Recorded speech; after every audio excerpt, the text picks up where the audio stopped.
Audio Jungle.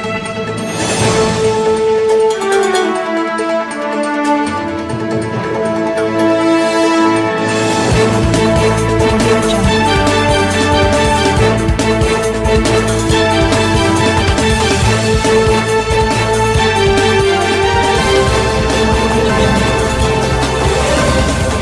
ನಮಸ್ಕಾರ, ಎಲ್ಲರಿಗೂ ಕಾರ್ಮಿಕರ ದಿನದ ಶುಭಾಶಯಗಳು.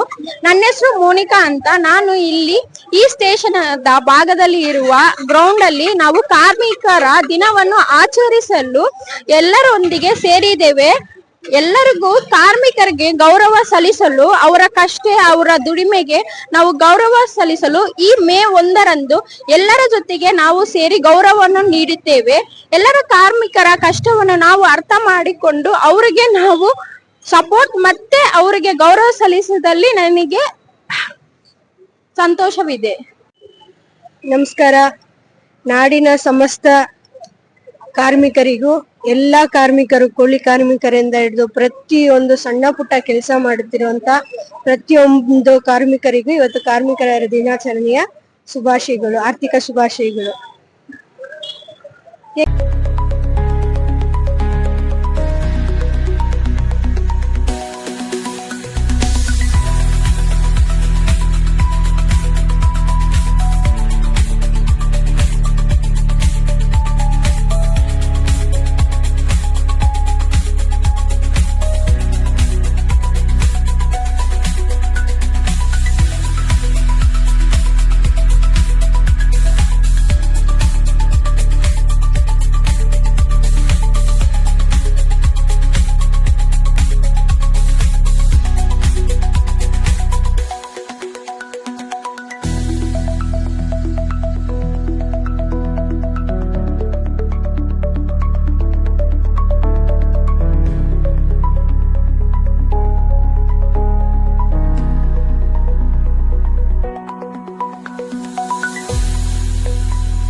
ನಮ್ಮ ಬುದ್ಧಾಯ.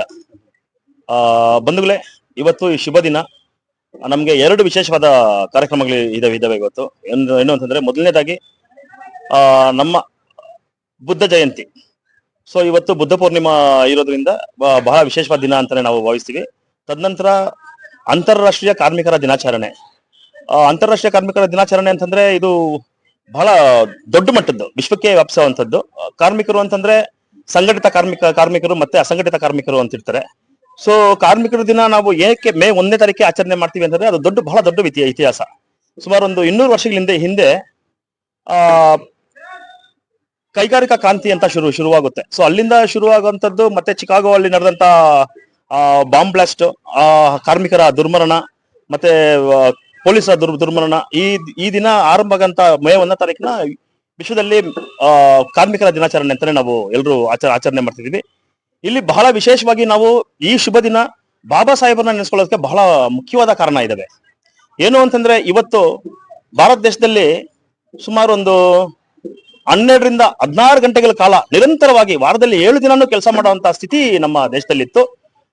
ಸಣ್ಣ ಮಕ್ಕಳಿಂದ ಹಿಡಿದು ಹಿರಿಯರವರೆಗೂ ಕೆಲಸ ಮಾಡ್ಲೇಬೇಕಾದಂತ ಒಂದು ಪರಿಸ್ಥಿತಿ ಇತ್ತು ನಮ್ಮ ದೇಶದಲ್ಲಿ. ಸೊ ಇಂಥದನ್ನ ಬಾಬಾ ಸಾಹೇಬ್ರು ಮನಗಂಡು ಅವರು ಮೊದಲನೇದಾಗಿ ಕಾರ್ಮಿಕ ಮಂತ್ರಿಗಳಾದಾಗ ಅವ್ರು ಜಾರಿಗೆ ತರೋದು ಮೊದಲನೇ ಕೆಲಸನೇ ಸಮಯನ 8 ಗಂಟೆ ಕೆಲಸ ಮಾಡಬೇಕು ಅಂತ ನಿಗದಿಪಡಿಸುವಂತದ್ದು. ಅದು ಬಹಳ ದೊಡ್ಡ ಮಟ್ಟದಲ್ಲಿ ಒಂದು ಕ್ರಾಂತಿನೇ ಶುರು ಮಾಡುತ್ತೆ ನಮ್ಮ ದೇಶದಲ್ಲಿ. ತದನಂತರ ಅವರು ಕೈಗೊಂಡಂತ ಕಾರ್ಯಕ್ರಮಗಳು PF ಆಗ್ಬೋದು, ಅವ್ರಿಗೆ ಸಮಾನವಾದ ವೇತನ ಇರುವಂತದ್ದು ಪ್ರತಿಯೊಂದನ್ನು ನಮ್ಗೆ ಕೊಟ್ಟಿರೋದು ಬಾಬಾ ಸಾಹೇಬರು. ಹಾಗಾಗಿ ಈ ಶುಭ ದಿನ ನಾವು ಬಹಳ ಮುಖ್ಯವಾಗಿ ನೆನೆಸ್ಕೊಳ್ಳೋದೇ ನಮ್ಮ ಬಾಬಾ ಸಾಹೇಬ್ರನ್ನ. ತದನಂತರ ಬಂದಂತ ನಮ್ಮ ಬಾಬು ಜಗಜೀವನ್ ರಾಮ್ರವರು ಅದೇ ರೀತಿಯಲ್ಲಿ ಅವರು ಒಂದಷ್ಟು ಕೈಗಾರಿಕಾ ಕ್ರಾಂತಿನ ಶುರು ಮಾಡ್ತಾರೆ. ಇವತ್ತು ನಮ್ಮ ರಾಜ್ಯ ಸರ್ಕಾರದಲ್ಲಿ ಇರ್ತಕ್ಕಂಥ ಸಂತೋಷ್ ಲಾಡ್ ರವರನ್ನು ಸಹ ಒಳ್ಳೆ ರೀತಿಯಲ್ಲಿ ಕಾರ್ಮಿಕರಿಗೆ ಅವರು ಸಹಕಾರ ನೀಡ್ತಿದ್ದಾರೆ. ಸೊ ಹಾಗಾಗಿ ಈ ಶುಭ ದಿನ ನಾನು ಎಲ್ರಿಗೂ ಹೇಳೋದು, ಎಲ್ಲಾ ಕಾರ್ಮಿಕರಿಗೆ ಒಳ್ಳೇದಾಗ್ಲಿ. ಪ್ರಪಂಚದಲ್ಲಿ ಸುಮಾರು ನಮ್ಮ ದೇಶದಲ್ಲೇನೆ ಸುಮಾರು ಒಂದು 58ರಿಂದ 60 ಕೋಟಿ ಜನ ಇವತ್ತು ಕಾರ್ಮಿಕರಿದ್ದಾರೆ. ಸೊ ಅದರಲ್ಲಿ ಮಹಿಳೆಯರು ಒಂದು 20 ಕೋಟಿ ಇರ್ಬೋದೇನೋ ಅನ್ಸುತ್ತೆ ನನಗೆ. ಸೊ ತದನಂತರ ಮತ್ತೆ ನಮ್ಗೆ ಈಗ ಬದಲಾವಣೆ ಏನ್ ಬೇಕು ಅಂತಂದ್ರೆ, ಮನೆ ಕೆಲಸ ಮಾಡುವಂತ ಮಹಿಳೆಯರು ಬಹಳಷ್ಟು ಜನ ಇದ್ದಾರೆ. ಸೊ ಆಟೋ ಓಡಿಸುವಂತ ಮಹಿಳೆಯರಿದ್ದಾರೆ. ಸೊ ಕೂಲಿ ಕಾರ್ಮಿಕರಿದ್ದಾರೆ. ಇವರಿಗೆಲ್ಲ ಇದುವರೆಗೂ ಸರ್ಕಾರ ಯಾವುದೇ ರೀತಿಯಿಂದ ಈ ಪ್ರಾವಿಡೆಂಟ್ ಫಂಡ್ ಆಗ್ಲಿ ಮೆಡಿಕಲ್ ಆಗ್ಲಿ ಏನೂ ಮಾಡ್ತಿಲ್ಲ. ಸೊ ಇದನ್ನ ದಯವಿಟ್ಟು ರಾಜ್ಯ ಸರ್ಕಾರ ಆಗ್ಲಿ ಕೇಂದ್ರ ಸರ್ಕಾರ ಆಗ್ಲಿ ಇದನ್ನ ಗಣನೆಗೆ ತಗೊಂಡು ಅವ್ರಿಗೂ ನಿಗದಿತ ಏನಾದ್ರೂ ಒಂದು ಸೌಲಭ್ಯ ಸಿಗೋತಾರ, ಸರ್ಕಾರದ ಏನಾದ್ರೂ ಒಂದು ಸೌಲಭ್ಯ ಸಿಗೋತಾರ ಆಗ್ಲಿ. ಮನೆ ಕೆಲಸ ಮಾಡೋರಿಗೆ ಮತ್ತೆ ಕೂಲಿ ಕಾರ್ಮಿಕರಿಗೆ, ರಸ್ತೆ ಬೀದಿ ಬದಿ ವ್ಯಾಪಾರ ಮಾಡೋವಂಥವ್ರಿಗೆ ಮತ್ತೆ ರೈತರಿಗೆ, ಬಹಳ ಮುಖ್ಯವಾಗಿ ರೈತರು ಮತ್ತೆ ಪಶುಸಂಗೋಪನೆ ಮಾಡೋವಂಥವ್ರಿಗೆ ಒಳ್ಳೇದಾಗ್ಲಿ ಸರ್ಕಾರ ಏನಾದ್ರೂ ಅವ್ರ ಬಗ್ಗೆ ಕ್ರಮ ವಹಿಸ್ಲಿ ಅಂತ ನಾನು ಈ ಮೂಲಕ ಹೇಳಕ್ ಇಷ್ಟಪಡ್ತೀನಿ. ಎಲ್ರಿಗೂ ಬುದ್ಧ ಪೂರ್ಣಿಮೆಯ ಶುಭಾಶಯಗಳನ್ನ ಕೊಡ್ತಾ, ಬುದ್ಧಂ ಶರಣಂ ಗಚ್ಚಾಮಿ, ಧಮ್ಮಂ ಶರಣಂ ಗಚ್ಚಾಮಿ ಅಂತ ನನ್ನ ಮಾತಿಗೆ ವಿರಾಮ ಹೇಳ್ತೀನಿ. ಬಂಧುಗಳೇ, ನಮಸ್ಕಾರ. Thank you. ಜೈ ಭೀಮ್, ನಮೋ ಬುದ್ಧಯ್ಯ. ಇವತ್ತು ನಮ್ಮ ವಿಶ್ವ ಶಾಂತಿ ಬುದ್ಧ ಜಯಂತಿಯ ಬುದ್ಧ ಪೌರ್ಣಿಮೆಯ ಜಯಂತಿಯಂದು ಇವತ್ತು ನಮ್ಮ ಕಾರ್ಮಿಕರು ಮತ್ತೆ ಸಂಘಟಿತರು ಎಲ್ಲರೂ ಸೇರಿ ಒಟ್ಟಾರೆ ಇವತ್ತು ಅವರ ಆಚರಣೆಯನ್ನು ಮಾಡಬೇಕಂತ ಬಂದಿದ್ದೀರಿ. ಮುಖ್ಯವಾಗಿ ಈ ಕಾರ್ಮಿಕರಿಗೆ ಲೇಬರ್ಸ್ ಡೇ ಇವತ್ತು. ಆ ಲೇಬರ್ಸ್ ಡೇ ದಿನದಂದು ತುಂಬಾ ಕಷ್ಟಗಳು ನೀಡ್ತಾವ್ರೆ. ಇವಾಗ PF ಮಾಡ್ತಾ ಇದ್ದಾರೆ ಕಾರ್ಮಿಕರಿಗೆ. ಆ PF ಅಲ್ಲಿ ಅವ್ರಿಗೆ ಒಂದು ಆಸ್ಪತ್ರೆಗೆ ಹೋಗುವಾಗ ವ್ಯವಸ್ಥೆ ನೀಡಬೇಕು. ಒಂದು ಮಹಿಳೆಗೆ ಬಂದು ಇಂದಿರಾನಗರ CSA ಹಾಸ್ಪಿಟಲ್ ಅಲ್ಲಿ ನಾವು ಹೋಗಿದ್ರಿ. 1 ತಿಂಗಳಿಂದ ಆ ಕಾರ್ಡು ಚಾಲನೆಯಲ್ಲಿ ಇಲ್ಲ. ಹಂಗಾದ್ರೆ ಸರ್ಕಾರ ಏನ್ ಮಾಡ್ತೈತೆ ಅಂತ ಗೊತ್ತಿಲ್ಲ. ಆಪರೇಷನ್ ಇಲ್ಲಾದ್ರೆ ಅವರು ಸತ್ತೋಗ್ತಾರೆ. ಆಪರೇಷನ್ ಅರ್ಧದಲ್ಲಿ ನಿಲ್ಸ್ಬಿಟ್ಟು ಅಲ್ಲಿಂದ ರಾಮಯ್ಯ ಹಾಸ್ಪಿಟಲ್ ಕಳ್ಸಿದ್ದಾರೆ. ಇದೆಲ್ಲ ಕಾರ್ಮಿಕರಿಗೆ ಅನ್ಯಾಯ ಆಗ್ತೈತೆ. ಇದು ನಮ್ಮ ಕಾರ್ಮಿಕ ಸಚಿವರು ಸಂತೋಷ್ ಲಾಡ್ಗೆ ಇದು ಮುಟ್ಟಬೇಕು. ದಯವಿಟ್ಟು ಕಾರ್ಮಿಕರಿಗೆ ಏನೇನೋ ಸೌಲಭ್ಯಗಳು ಸಿಗ್ಬೇಕು ಅದು ಸಿಗ್ಬೇಕಾಗಿ ನಾನು ಬೇಡ್ಕೊಳ್ತಾ ಇದ್ದೀನಿ. ಜೈ ಭೀಮ್. ಜೈ ಭೀಮ್, ನಮೋ ಬುದ್ಧಾಯ. ನಾಡಿನ ಸಮಸ್ತ ಜನತೆಗೆ ಬುದ್ಧ ಪೂರ್ಣಿಮಾ ಜಯಂತಿ ಮತ್ತು ಕಾರ್ಮಿಕರ ದಿನಾಚರಣೆಯ ಶುಭಾಶಯಗಳನ್ನು ಹೇಳ್ತಾ, ಈ ದಿನ ನಾವು ಈಸ್ಟ್ ಫುಟ್ಬಾಲ್ ಗ್ರೌಂಡ್ ಅಲ್ಲಿ ಸೇರಿದ್ದೀವಿ. ಇದೇ ಏಪ್ರಿಲ್ 14ರಂದು ನಾವು ಬಾಬಾ ಸಾಹೇಬ್ ಅಂಬೇಡ್ಕರ್ ಪುತ್ಥಳಿಯನ್ನ ಇಲ್ಲಿ ನಿರ್ಮಾಣ ಮಾಡಿದ್ದೀವಿ. ಸೊ ಬುದ್ಧ ಪೂರ್ಣಿಮಾ ದಿನದಂದು ಅಂಬೇಡ್ಕರ್ ಅವರಿಗೆ ಒಂದು ಸನ್ಮಾನ ಕಾರ್ಯಕ್ರಮ ಮಾಡಿ, ಅದರಿಂದ ಸ್ವಲ್ಪ ಮುಂದೆ ಇರೋ ಬುದ್ಧ ಭವನಲ್ಲಿ ಡಾಕ್ಟರ್ ಬಾಬಾ ಸಾಹೇಬ್ ಅಂಬೇಡ್ಕರ್ ಅವರು ತುಂಬಾ ವರ್ಷಗಳ ಹಿಂದೆ ಭೇಟಿಯಾಗಿದ್ದಾರೆ. ಅದರಿಂದ ಆ ಬುದ್ಧ ಭವನನ್ನು ನಾವು ಕಾಪಾಡಬೇಕು ಅಂದ್ಬಿಟ್ಟು ಇಲ್ಲೆಲ್ಲ ಸೇರಿದೀವಿ. ಅಂಬೇಡ್ಕರ್ಗೆ ಒಂದು ಮರ್ಯಾದೆ ನೀಡಿದ ನಂತರ ನಾವೆಲ್ಲ ಸೇರ್ಕೊಂಡು ಬುದ್ಧ ಭವನಲ್ಲಿ ಬುದ್ಧರಿಗೆ ಒಂದು ನಮಸ್ಕಾರ ಹೇಳ್ತಾ ಇದೀವಿ. ಜೈ Bhim. The beloved brothers and sisters, we have all joined here for celebrating this Buddha Jayanti as of today. And when we think about Buddha Jayanti, we always think about the love, passion, humanity, and peace and harmony which Lord Buddha has prevailed and taught us everybody how to live a peaceful life. And so we have come here to commemorate this particular day of Buddha Jayanti, and I thank each and everybody who's come here and joined hands together to celebrate this wonderful movement. Thank you. Jai Bhim.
ಎಲ್ಲರಿಗೂ ಕಾರ್ಮಿಕರ ದಿನಾಚರಣೆಯ ಶುಭಾಶಯಗಳು. ನಾವಿಲ್ಲಿ East ground ಭಾಗದಲ್ಲಿ ಇರುವ ನಮ್ಮ Ambedkar statue ಅಲ್ಲಿ ಬುದ್ಧ ಪೂರ್ಣಿಮಾ ಮತ್ತು ಕಾರ್ಮಿಕರ ದಿನಾಚರಣೆಯನ್ನು ನಾವು ಆಚರಿಸುತ್ತಾ ಇದ್ದೇವೆ. ಕಾರ್ಮಿಕರ ದಿನವನ್ನು ನಾವು ಮೇ 1ರಂದು ಏನಕ್ಕೆ ಆಚರಿಸ್ತೀವಿ ಅಂದ್ರೆ ಅವರು ತುಂಬಾ ಕಷ್ಟಪಟ್ಟಿದ್ದಾರೆ. ಲೈಕ್ 200 years ಬ್ಯಾಕ್ ಅಲ್ಲಿ 15 hours 18 hours ಎಲ್ಲ ಕಷ್ಟಪಟ್ಟಿದ್ದಾರೆ. ಅವಾಗೆಲ್ಲ ಲೈಕ್ 18 years ಅಬೋ ಅಲ್ಲಿ ಕೆಲಸ ಮಾಡ್ಬೇಕಂತ ಇಲ್ಲ, ಯಾರು ಓದಕ್ಕೂ ಬಿಟ್ಟಿಲ್ಲ. ಲೈಕ್ ಎಲ್ಲರೂ ಚಿಕ್ಕ ವಯಸ್ಸಿಂದಾನೇ ಕಷ್ಟಪಟ್ಟಿದ್ದಾರೆ. ಬಟ್ ನಮ್ಮ ಅಂಬೇಡ್ಕರ್ ಅವರು ಮತ್ತೆ ತುಂಬಾ ಜನ ಹೋರಾಡಿ ನಮಗೆ 8 ಗಂಟೆಗಳು ಮಾತ್ರ ಕೆಲಸ ಮಾಡ್ಬೇಕು ಅಂತ ತಂದು ಕೊಟ್ಟಿದ್ದಾರೆ. ಇವಾಗ ಹುಡುಗಿರ್ಗಾಗ್ಲಿ ಲೈಕ್ ಫಿಮೇಲ್ಗೆ ಮೆಟರ್ನಿಟಿ ಲೀವ್ ಸಿಗ್ತಾ ಇದೆ, PF ಸಿಗ್ತಾ ಇದೆ ಅಂದ್ರೆ ಮುಂದೆ ಹೋರಾಟ ಮಾಡಿರೋದ್ರಿಂದ ಸೊ ಅವ್ರಿಗೆ ನಾವು ಗೌರವ ಸಲ್ಲಿಸ್ತೀವಿ. ಇವಾಗ ಏನಂದ್ರೆ ಇವಾಗ ಕಾರ್ಮಿಕರಿಗೆ ನಾವು ಸಪೋರ್ಟ್ ಮಾಡ್ಬೇಕಂದ್ರೆ ರೈತರಿಗಾಗಲಿ ಲೈಕ್ ಡೈಲಿ ವೇಜಸ್ಗಾಗ್ಲಿ ಈ ಕಾರ್ಮಿಕ ದಿನಾಚರಣೆಗೆ ನಾನು ಒಂದೇ ಒಂದು ರಿಕ್ವೆಸ್ಟ್ ಮಾಡ್ತಾ ಇದ್ದೀನಿ. ನಮ್ಮ ಮುಖ್ಯಮಂತ್ರಿ ಸಾರ್ ಆಗ್ಲಿ ಯಾರು ರೈಟ್ ಪರ್ಸನ್ ಇದಾರೋ ಅವ್ರಿಗೆ ಲೋನ್ಸ್ ಆಗ್ಲಿ ಏನು ಒಂದು ಹಾಸ್ಪಿಟಲ್ ಫೆಸಿಲಿಟಿ ಆಗ್ಲಿ ಇನ್ಸೂರೆನ್ಸ್ ಆಗ್ಲಿ ಅವ್ರಿಗೆ ಮಾಡ್ಕೊಡಿರಿ. ಅವ್ರು ಎಷ್ಟು ಕಷ್ಟ ಪಡ್ತಾ ಇದ್ದಾರೆ, ಊರ್ ಬಿಟ್ಟು ಬಂದು ಕೆಲಸ ಮಾಡ್ತಾರೆ. ಬಟ್ ಅವ್ರ ಫ್ಯಾಮಿಲಿಗೆಲ್ಲ ನಾವೇ ಸಪೋರ್ಟ್ ಮಾಡ್ಬೇಕಂದ್ರೆ ನಮ್ ಕೆಲಸ ಆಗ್ಬೇಕಾದ್ರೆ ನಾವು ಅವ್ರಿಗೆ ಸಪೋರ್ಟ್ ಮಾಡ್ಬೇಕಲ್ವಾ. ಸೊ ಒಂದೊಂದು ಹ್ಯೂಮನ್ ಬೀಯಿಂಗು ಒಂದೊಂದು ಲೈಫ್ ಅಂದ್ರೆ ತುಂಬಾ ತುಂಬಾ ಇಂಪಾರ್ಟೆಂಟ್. ಒಂದು ಜೀವ ಹೋದ್ರೆ ಮತ್ತೆ ಬರಲ್ಲ. ಆ ಫ್ಯಾಮಿಲಿಗೆ ನಾವು ತೀರೋದ್ಮೇಲೆ 1 lakh 2 lakh ಕೊಡೋದು ದುಡ್ಡಿನ ಅವಶ್ಯಕತೆ ಬೇಡ. ಅವರು ಬದುಕಿರ್ಬೇಕಾದ್ರೇನೆ ಅವ್ರಿಗೆ ಒಂದು ಇನ್ಸೂರೆನ್ಸ್ ಫೆಸಿಲಿಟಿ ಆಗ್ಲಿ. ತುಂಬಾ ರೈತರು ಲೋನ್ಸ್ ಅಕ್ಸೆಪ್ಟ್ ಆಗದೆ ಇಂದ ಅವ್ರಿಗೆ ಲೋನ್ಸ್ ಮತ್ತೆ ರೀಪೇಮೆಂಟ್ ಮಾಡೋದ್ರಿಂದ ಸಾಯ್ತಾ ಇದ್ದಾರೆ. ಸೊ ಅವ್ರಿಗೆ ಲೋನ್ಸ್ ಆಗ್ಲಿ ಲೈಕ್ ಏನೇ ಫೆಸಿಲಿಟಿ ಇದ್ರು ಫಸ್ಟ್ ಅವ್ರಿಗೆ ಇಂಪಾರ್ಟೆಂಟ್ ಕೊಡಿ. ರೈತರು ಇರೋದ್ರಿಂದಾನೇ ನಾವು ಇಲ್ಲಿ ನಿಂತು ಮಾತಾಡ್ತಾ ಇದೀವಿ. ನೀವು ಈ ತರ ರೈತರಿಗೆ ಯಾರು ಸಪೋರ್ಟ್ ಮಾಡಿಲ್ಲ ಅಂದ್ರೆ ಎಲ್ಲರೂ ಬಿಲ್ಡಿಂಗ್ ಮಾಡ್ತಾರೆ, ಎಲ್ಲರೂ ರಿಯಲ್ ಎಸ್ಟೇಟ್ ಮಾಡ್ತಾರೆ. ನಮ್ಗೆ ಅಗ್ರಿಕಲ್ಚರ್ಗೆ ಯಾರು ಸಪೋರ್ಟ್ ಮಾಡ್ತಾರೆ? ಈ ಕಾರ್ಮಿಕರ ದಿನಾಚರಣೆ ಒಂದೇ ಒಂದು ರಿಕ್ವೆಸ್ಟ್ ನನ್ಗೆ, ರೈತರಿಗೆ ಸಪೋರ್ಟ್ ಮಾಡಿ, ಡೈಲಿ ವೇಜಸ್ ಅವ್ರಿಗೆ ಸಪೋರ್ಟ್ ಮಾಡಿ ಅಂತ ನಂದು ಒಂದೇ ಒಂದು ರಿಕ್ವೆಸ್ಟ್. Thank you.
ಈಗ ಬೇಕು